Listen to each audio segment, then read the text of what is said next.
Hi everyone, my name is Nadi Bhatnagar and I welcome you all in this channel. तो आज की video में हम क्या सीखेंगे, देखिए आज हम करने वाले हैं क्लास 10th हिस्ट्री का प्रिंट जो कल्चर और मॉडर्न वर्ल्ड वाला हमारा चैप्टर चल रहा था, चैप्टर नंबर 5, उसका पार्ट 4। 9 पार्ट में ये चैप्टर है और 10th पार्ट में ऑलरेडी बनाने के लिए आपको बोल चुकी हूँ। वो क्या पार्ट बनेगा, जो भी पिक्चर्स आपकी इसमें चैप्टर में आई हैं वो हम एक साथ कलेक्टिवली एक ही वीडियो में ले लेंगे। तो चलिए विदाउट डिले हम अपने पार्ट को शुरू करते हैं।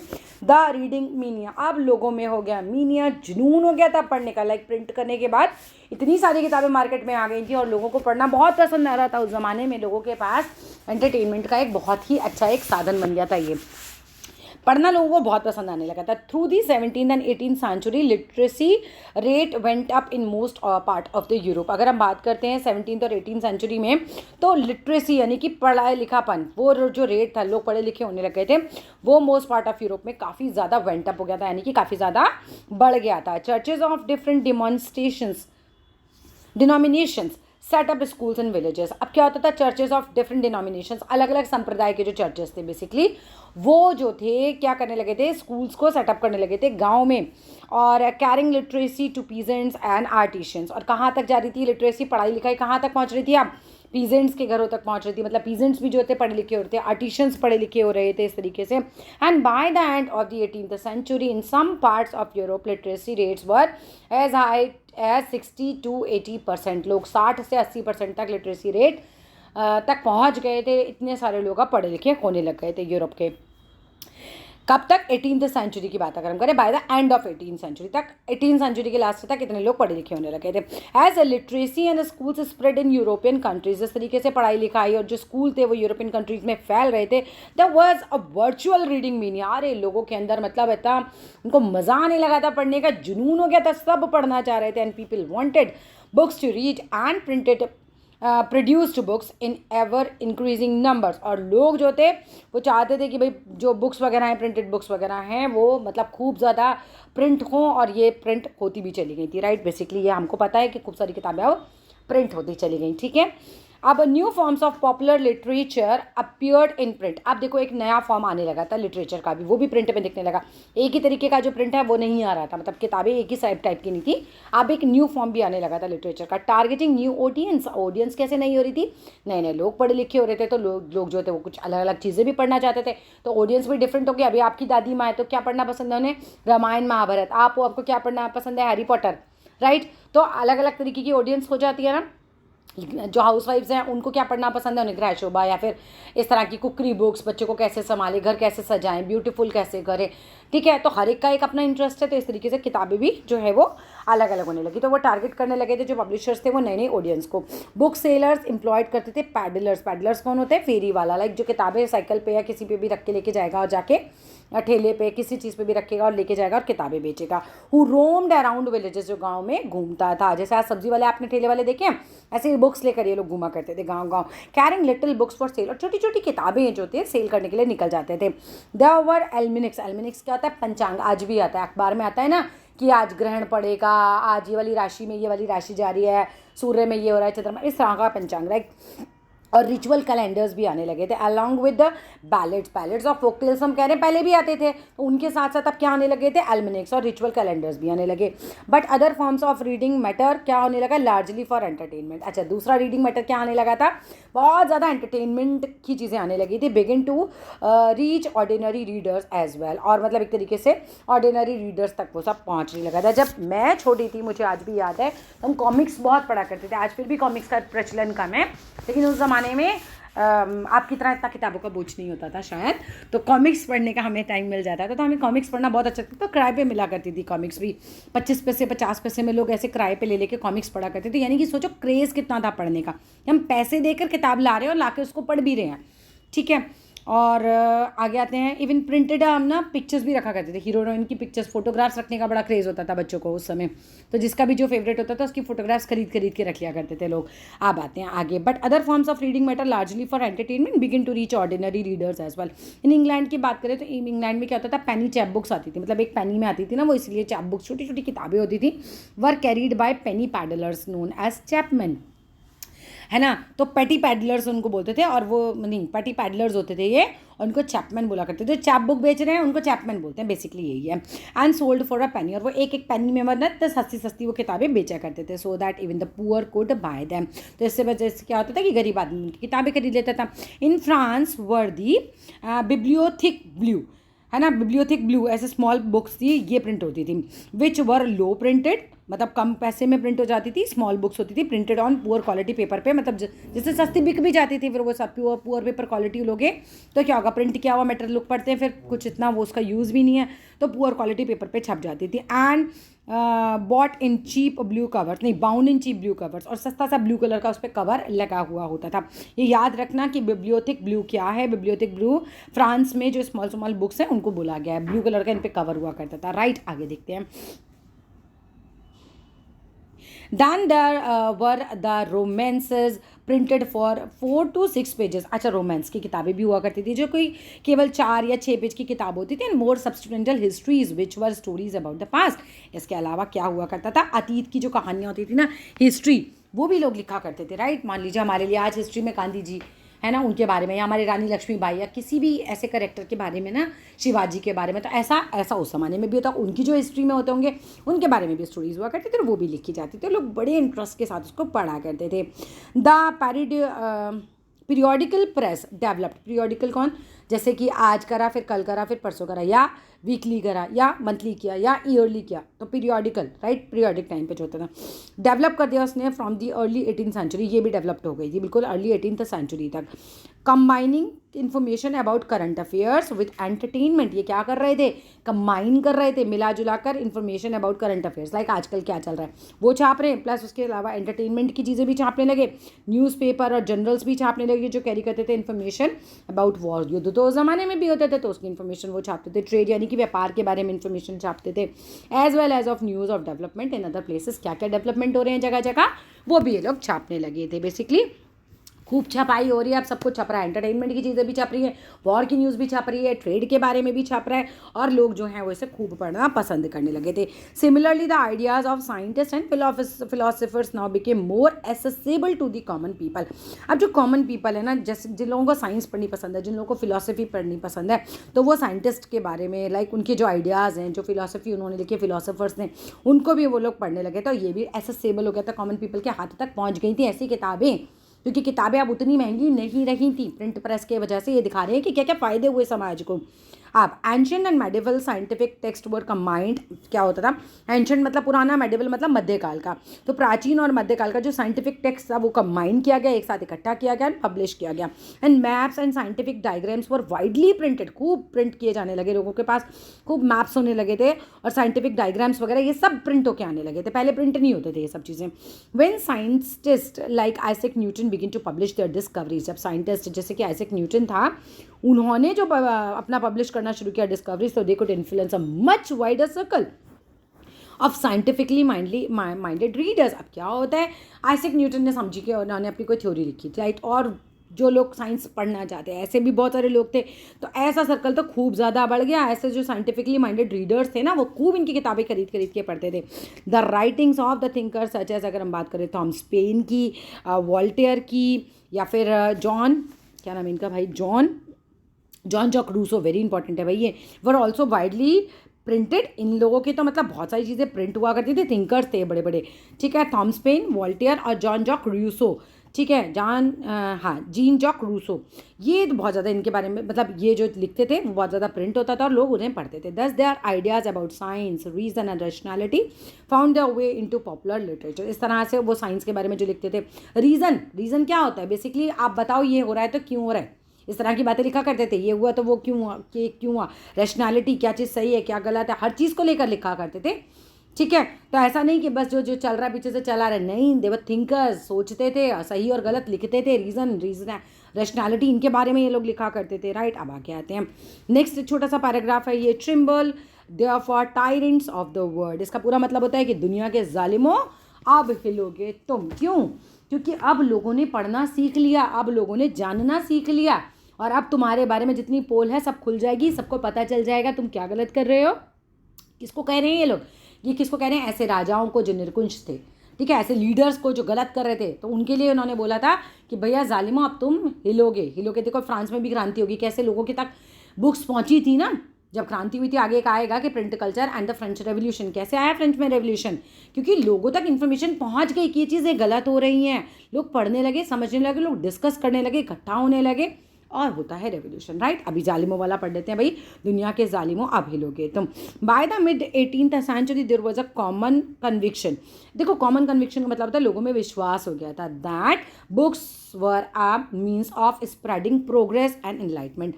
अब by the mid 18th century तक लोगों में क्या विश्वास हो गया था कि जो किताबें हैं ना, books were means of spreading progress, तो किताबों से प्रोग्रेस फैलती है, किताबों से एनलाइटमेंट मतलब एक तरीके से ज्ञान फैलता है, लोग मानने लगे थे, right. Books are very good, इनसे हमें क्या होगा, इन्फॉर्मेशन मिलेगी, इससे हमारे अंदर प्रोग्रेस आएगी, इससे हमारी लाइफ में ज्ञान आएगा, मतलब लाइफ में प्रोग्रेस आएगी और दिमागों में ज्ञान बढ़ेगा। मैनी बिलीव्ड, बहुत सारे लोग तो क्या विश्वास करते थे that books could change the world, की किताबों में इतनी पावर है कि वो पूरा संसार बदल सकती हैं, लिबरेट कर सकती हैं सोसाइटी को from despotism, very important point, and tyranny. Despotism क्या होता है? निर्कुंशवाद। ऐसा राजा जिसके, निर्कुंश कौन होता है? राजा, हमने पढ़ा था पहले, जिसके ऊपर कोई भी मतलब एक तरीके से पावर ना चले, जो निर्कुंश हो, कोई अंकुश ना हो, ऐसा। तो दूसरा टायरनी क्या होता है? जो टायरनी का बेसिकली भी लगभग थोड़ा मतलब यही होता है कि आतंकी राज सत्ता, आतंकी राज सत्ता, राजा ऐसा राजा जो कितना भी आतंक करे, कुछ भी करे, तो वो भी एक तरीके से ऑलमोस्ट लाइक सेम ही चीज़ें हैं ये। तो डिस्पोटिज्म एंड टायरनी को इन्होंने बोला था कि इस सोसाइटी से फ्री हो जाएगी अगर लोग पढ़ने लगेंगे, लोग इस बात को समझने लगेंगे। एंड हेरल्ड टाइम, हेरल्ड का मतलब आएगा, राइट। एक ऐसा टाइम शुरुआत होगी व्हेन रीजन एंड इंटेलेक्ट, जो होता है बुद्धि है ना, रीजन क्या होता है? रीजन देना मतलब एक तरीके कारण देना, विवेक एक तरीके से लोगों के अंदर, और इंटेलेक्ट यानी कि जो उनकी बुद्धि है वो रूल करेगी, ना कि कौन, इस तरह के निर्कुंश लोग हम पे रूल करेंगे। तब बाद में वो क्या करें, किताबें पढ़ पढ़ के कौन रूल करेगा? लोगों के रीज़न रूल करेंगे कि हाँ ये है तो ये सही है, ये है तो ये गलत है, राइट। और बुद्धि से काम लेंगे लोग, ना कि सिर्फ राजा ने जो कहा उसको फॉलो करते जाएंगे, राइट। आगे आते हैं, अब आता है लुइस सेबेस्टियन मार्सेल, नहीं मार्सेल कौन है ये? मर्सिए, बड़े डिफिकल्ट नाम है भाई इनके। मर्सिए एक नॉवेलिस्ट थे 18th सेंचुरी के, और क्या होता है ये, फ्रांस में उन्होंने डिक्लेयर किया था the printing press is the most powerful engine of progress. इन्होंने एक बहुत बढ़िया बात कही थी कि जो प्रिंटिंग प्रेस है ना, वो मोस्ट पावरफुल इंजन है प्रोग्रेस का। प्रिंट होगा, लोग पढ़ेंगे, जागरूक होंगे, है ना मोस्ट पावरफुल चीज़। अपने अधिकार समझेंगे, उनके ऊपर जो गलतियां हो रही हैं, लोग उनके ऊपर जो शासन कर रहे हैं उसको समझेंगे, है ना, और प्रोग्रेस करेंगे इस तरीके से। And public opinion is force that will sweep despotism away.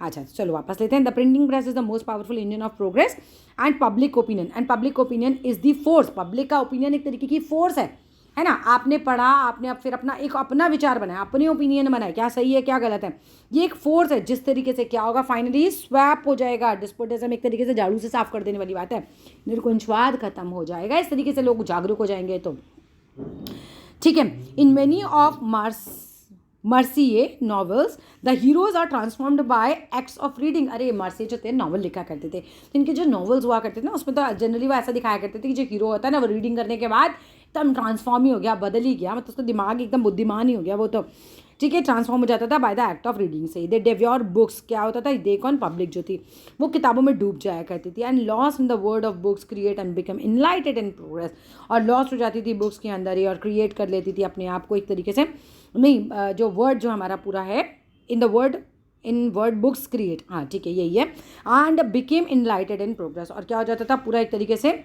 Gyanodaya हो जाता था। प्रोग्रेस मतलब उनको बेसिकली किताबों से पढ़कर आपको काफ़ी ज्ञान मिलेगा और आपको मतलब एक तरीके से प्रोग्रेस की तरफ आप बढ़ोगे। घूम फिर के कहानी वहीं आ जाती है। Convinced of the power of printing in bringing enlightenment and destroying the basis of despotism. आप कन्विंस हो चुके थे, कौन हो चुके थे भाई, ये सब, ठीक है, कि क्या होगा, पावर जो प्रिंट की है ना वो क्या लेकर आएगी, इनलाइटमेंट लेकर आएगी, क्योंकि सब चीज़ें प्रिंट हो जाएंगी जब, तो लोगों में इनलाइटमेंट यानी कि ज्ञान आ जाएगा। और डिस्ट्रॉय क्या हो जाएगा, basis of despotism. Why? Because people अपने अधिकार समझने लगेंगे, क्या सही है क्या गलत समझने लगेंगे, अधिकारों के लिए आवाज़ उठाएंगे। अब जो मर्सिए हैं उन्होंने क्या प्रोक्लेम किया था, अब यही वाली बात उन्होंने प्रोक्लेम की थी, Trimble therefore tyrants of the word Trimble before the virtual writer. Basically वही बात आ जाती है कि भाई दुनिया के जालिमों अब तुम हिलोगे, ठीक है, इसी के बारे में उन्होंने फाइनली बोला था। अब लास्ट पैराग्राफ की तरफ आ जाते हैं। Print culture and French revolution. अब देखो प्रिंट कल्चर से फ्रेंच रेवोल्यूशन कैसा है, अब मैं आपको शॉर्ट में बता देती हूँ। बेसिकली यही हुआ होगा कि जो पढ़े लिखे लोग थे उन्होंने छापा होगा कि क्या फ्रांस में गलत हो रहा है, इसे पढ़ के लोग जागरूक हुए होंगे तो फिर उन्होंने रेवोल्यूशन किया होगा। Many historians have argued that print culture created the conditions with in which French revolution occurred. बहुत सारे हिस्टोरियंस जो थे वो ये इस बात पे आर्ग्यू करते हैं कि जो प्रिंट कल्चर है ना, उसी ने क्रिएट की थी ऐसे कंडीशंस जिसकी वजह से क्या हुआ था, फ्रेंच रेवोल्यूशन हुआ था। Can we make such a connection, क्या हम बना सकते हैं ये कनेक्शन? 3 टाइप्स ऑफ आर्ग्यूमेंट्स हैं जो यूजुअली पुट फॉरवर्ड मतलब इसके लिए आते हैं। पहला क्या होता है, फर्स्ट प्रिंट होता है, फर्स्ट प्रिंट पॉपुलराइज करता है आइडियाज़ ऑफ एनलाइटमेंट थिंकर्स का, है ना, जो पढ़े लिखे ज्ञान वाले जो थिंकर्स हैं उनके आइडियाज़ को, बिकॉज वो लिखते हैं और लोग उन्हें पढ़ते हैं, राइट। इतनी बात क्लियर है। कलेक्टिवली देयर राइटिंग प्रोवाइड क्या करती है भाई, बेसिकली वो लिखते क्या है कलेक्टिवली, उनकी राइटिंग में क्या होता है, प्रोवाइड करते हैं क्रिटिकल कमेंट्री ऑन ट्रेडिशन। वो कहते हैं ये ट्रेडिशन गलत है, इसमें ये नहीं होना चाहिए, उसकी आलोचना करते हैं परंपराओं की। सुपर सिचुएशंस मतलब एक तरीके से अंधविश्वास, ठीक है, उसको वो उसके ऊपर कमेंट्री करते हैं कि ये गलत है, या फिर डिस्पोटिज्म निरकुंशवाद पे बोलते हैं। बेसिकली राइटर्स ये वाले इन्हीं तीनों चीज़ों पे, किस किस 3 चीज़ पे बोल रहे हैं, परंपराओं पर बोल रहे हैं, अंधविश्वास पर बोल रहे हैं, निरकुंशवाद, तीनों को वो एक तरीके से अपने अपने ओपिनियन देते हैं तीनों बातों पर।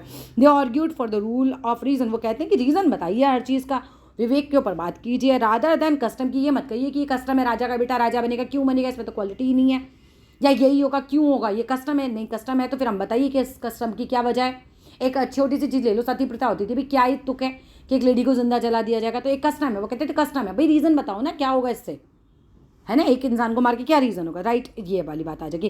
That demanded that everything be जज, और ये लोग क्या डिमांड करते थे कि एवरीथिंग जज होना चाहिए, हर चीज़ का जजमेंट होना चाहिए through the application of reason and rationality, कि ये रीज़न है और ये रैशनैलिटी है कि इससे ये हो जाएगा, ठीक है। They attack the secret authority of church. अरे बाबा, ये लोग ना एकदम अटैक कर रहा है, इन्होंने इतना कुछ लिखा था अथॉरिटी, चर्च की अथॉरिटी पे और डिस्पोटिक पावर पे उस स्टेट की, दस eroding the legitimacy of social order based on tradition. Basically क्या होता है यहाँ पर, जैसे हम कह सकते हैं ना कि इन्होंने सोशल ऑर्डर को बिल्कुल बदल के रख दिया था, उखाड़ के फेंक दिया था, इन सब जो पुरानी प्रथाएं थी ये सब चीज़ें थी। And the writing of Voltaire and Rousseau were read widely, बहुत लोग इनको पढ़ने लगे वॉल्टेयर और रूसो को। And those who read this book saw the world through new eyes, और जो इनकी चीज़ों को पढ़ते थे उनको देखने का नज़रिया ही बदल गया चीज़ों को। And eyes that were questioning critical and rational. आप देखो जब लोगों को ये समझ में आने लगा राजा गलत कर रहा है, अच्छा यार मंत्री भी गलत कर रहा है, हमारे साथ तो अन्याय हो रहा है, हमें तो पता ही नहीं था अभी तक। अब उनकी आंखों में क्या आने लगा, क्वेश्चंस आने लगे कि हमारे साथ ऐसा क्यों हो रहा है, आप अगर हमसे इतना चार्ज कर रहे हैं तो किस बात का चार्ज कर रहे हैं, राइट, हमसे सूद ले रहे हो तो कितना ले रहे हो। क्वेश्चंस करने लगे लोग, क्रिटिकल थिंकिंग होने लगी कि नहीं ये गलत है ये सही है, ठीक है, और रेशनल थिंकिंग होने लगी कि ऐसा होना चाहिए ऐसा नहीं होना चाहिए। तो ये सब चीज़ें लोगों में आने लगी थी। सेकंड बात क्या थी कि प्रिंटर ने क्रिएट किया एक new culture of dialogue and debate. पहले तो लोग बोलते ही नहीं थे कुछ भी क्योंकि लोगों में इतनी नॉलेज नहीं थी, लेकिन आज जब पढ़ने लगे तो डिबेट भी करने लगे। तुम बोलो कि मैंने ये पढ़ा है तो मैं इसको इस तरह से इंटरप्रिटेट कर रहा हूँ, ये सही नहीं लिखा हुआ है, मैं बोलूँगी नहीं सही लिखा हुआ है, इस तरीके से सही है। बेसिकली जैसे आज मोदी जी के हैं, ठीक है, अब अगर आप समर्थक हैं और मैं विरोधी हूँ तो आप अपनी बात रखेंगे, मैं अपनी बात रखूँगी, इसी तरीके से कहाँ से हमें उनके बारे में कहाँ से पता चलता है, हमसे मिलने थोड़ी आते हैं। तो हमने न्यूज़ में देख लिया है, हमने अखबार में पढ़ लिया उन्होंने क्या कहा क्या नहीं कहा, उसके ऊपर हम लोग डिबेट वगैरह करते हैं। तो सेम एज उस समय होने लगे थे dialogues and debate. All values norms and institutions were reevaluated, दोबारा से री इवैल्यूएट होने लगे कि ये लोग ये सही चीज़ कर रहे हैं, ये गलत चीज़ कर रहे हैं, ये वाली बातें सही है ये वाली गलत है। इवैल्यूएशन क्या होता है, जैसे आपकी कॉपी में होता है ना आंसर सही है आंसर गलत है, तो ये चीज़ें सही हैं ये चीज़ें गलत है, तो री इवैल्यूएट होने लगे एंड डिस्कस करने लगी पब्लिक इनको।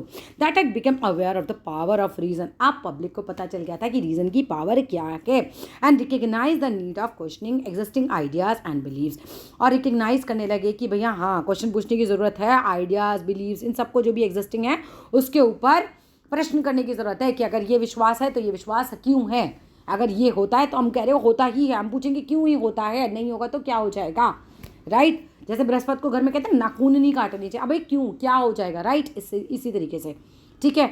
तो कुछ इस तरीके से होता है कि लोग क्वेश्चंस करने लगे थे इन चीज़ों पर। अब थर्ड क्या एकदम रीज़न आया था कि third by the 1780s there was an outpouring of literature. अरे बाबा इतना लिटरेचर आ गया था दैट मोक्ड, और इस तरह का लिटरेचर आ गया दैट मोक्ड, जो मजाक उड़ाने लगा था रॉयल्टी का और क्रिटिसाइज करने लगा था मॉरलिटी को, ठीक है। इन द प्रोसेस अब देखो राजा वाजा का शासन अब लोग समझने लगे ना कि गलत कर रहे हैं, इसीलिए in the process it realize it raised question, इसमें वो क्वेश्चंस पूछने लगे about the existing social order कि ऐसा चल रहा है समाज में तो क्यों चल रहा है। घूम फिर के बार बार वही चीज़ आ रही है, कार्टून्स एंड कैरिकेचरो कैरिकेचर्स होते हैं, व्यंग्य चित्र जो कार्टून्स वगैरह बना देते हैं ना किसी के ऊपर मजाक उड़ाते हुए, वो बनने लगे थे। टिपिकली वो सजेस्ट करते थे दैट द मोनार्की जो है वो remained absorbed only in sensual pleasure. मतलब क्या ऐसे बनाते थे कि जैसे राजा वाजा तो हैं वो तो कितने मज़े में जी रहे हैं, राइट, बहुत ही मतलब भोग विलास की ज़िंदगी है उनकी, क्योंकि उनका पास महल है ना, नृत्य कर रही हैं लेडीज़, अच्छा अच्छा खाना खा रहे हैं। लेकिन दूसरी तरफ वो क्या दिखाते थे कि कॉमन पीपल क्या कर रहे हैं, सफ़र कर रहे हैं इमेंस हार्डशिप से, ये भी दिखने लगा। तो फिर लोग मतलब बहुत जागरूक होने लग गए कि यार हमारे ही पैसों, राजा कहाँ से शासन करता है, जो पब्लिक से वो टैक्स लेता है बेसिकली। तो वही चीज़ हो रही थी। दिस लिटरेचर सर्कुलेटेड अंडरग्राउंड, मतलब खुलेआम, तो ऐसा लिटरेचर बिक नहीं सकता था, तो अंडरग्राउंड, फ्रेंच रेवोल्यूशन में पढ़ा ना, छिप छिप के लोग एक दूसरे तक बातें पहुंचाते थे, तो इस तरह का लिटरेचर भी अंडरग्राउंड चलता था। And that led to the growth of hostile sentiments against the monarchy, और राजतंत्र के खिलाफ लोगों को खूब भड़काया गया था इस तरह की चीज़ें लिखकर, ठीक है, या कह सकते हैं जागरूक किया गया था। How do we look at these arguments, हम इन आर्ग्यूमेंट्स को किस तरीके से देखते हैं। There can be no doubt, इसमें कोई डाउट नहीं है, that the print helps the spread of ideas, print से आइडियाज़ तो स्प्रेड होते हैं, बट वी मस्ट रिमेंबर, हमें याद रखना ही होगा, that the people did not read just one kind of literature, एक ही तरीके का लिटरेचर तो नहीं पढ़ेंगे लोग, राइट। तो if they read the ideas of Voltaire या फिर रूसो के आइडियाज़ पढ़ रहे हैं, तो they were also expose to monarchical and church propaganda.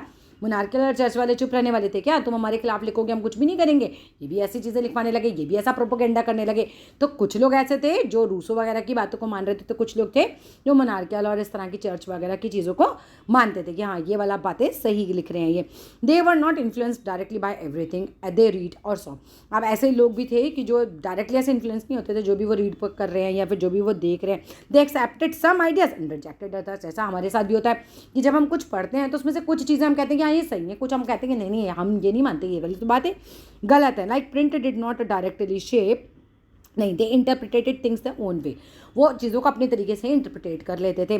Print did not directly shape their minds, print directly उनके माइंड को शेप नहीं कर सकता था, बट इट डिड ओपन, हाँ लेकिन ओपन ज़रूर कर देता था possibility of thinking differently. Like आप पहले से एक सब चीज़ें मानते आ रहे हो, अब आपने कुछ बढ़िया चीज़ें पढ़ ली, अब आप जो हैं अपने हिसाब से डिफरेंटली सोचना शुरू करोगे।